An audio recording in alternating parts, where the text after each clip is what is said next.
ตาบานปัญญาเยียนจางทลงสันจางแมงพอลนับเปลี่ยนอาศรัยปรมเยียนเตียนสลบรสนทรงสงอมโปรสอมธรรมรัวสมาบันปงปัวเกรบรัววีมนโสมเอานาสัมมาสัมปนจืนอยู่เจียมกอนบรสนเต้าหอมពុទ្ធស្ថានលើបនំនាងគុំព្រៃជ្រៅដែលព្រះអង្គធ្លាប់អង្គឌឺតែមករំវត្តណាសល់ដែលបានដំកល់ទុកក្នុងចិត្តហើយសូមជួយរុញច្រានបានដល់ត្រើយកុំបីខានឡើយដោយក្តីប្រាថ្នាសូមអត់ទៅផល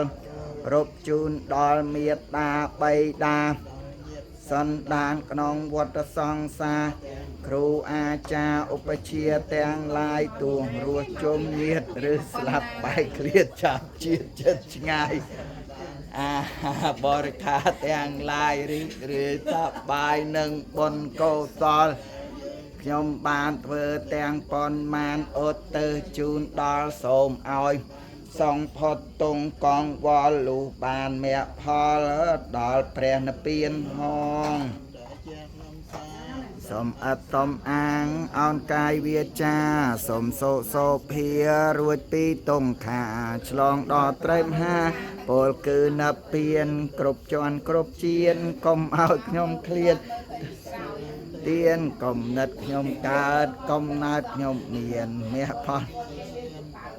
ថ្លៃថ្លាសូមជូនមគ្គផលទៅដល់មេត្តាបៃតា